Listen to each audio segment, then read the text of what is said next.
The following preview has been rated Good Weird by Nicho.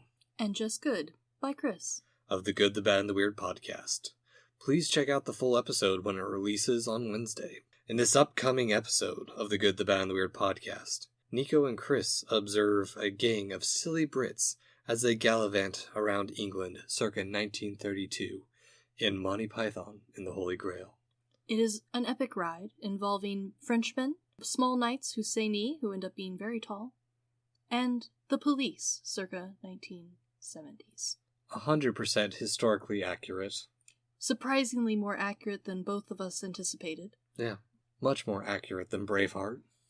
Actually, yes. Surprisingly so. When brought to the question, why would one do such a thing? The answer, in 90% of the case of this movie, is budget. They didn't have one. And what they did was very creative, showing the ingenuity of the native Britons. This group of specialized creativity and humor Brits were one of the few to create something so powerful, so moving, that the entire world put it on their favorites list. Defining what people expected of the comedy of this small island to be. And honestly, changing how we see the legend of King Arthur from that point forward. From a terrifying rabbit, the most dangerous predator on the English Isles, to the least fearsome castle anthrax and its beautiful native women. It is a journey through the history and the annals of the English Isles.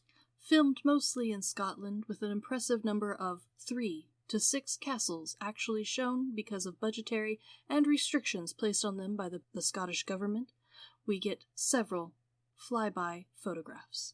Truly a joy that I will probably be revisiting whenever I want to write something on just a comedy, or if I want to look at how sketches are combined together to make something relatively cohesive compared to movies like God's Not Dead or The Magic Christian that just threw a bunch of scenes together and hoped it stuck. Truly, a film that has become a generational classic, going from parent to child and soon to the next generation, who will soon be old enough to at least find the cat being beat against the wall scene humorous. Yes, I guarantee that some Lads Night in the future, this will be shown over many of the other Monty Python movies, such as The Life of Brian or The Meaning of Life, because those are just a little bit too mature and not as silly.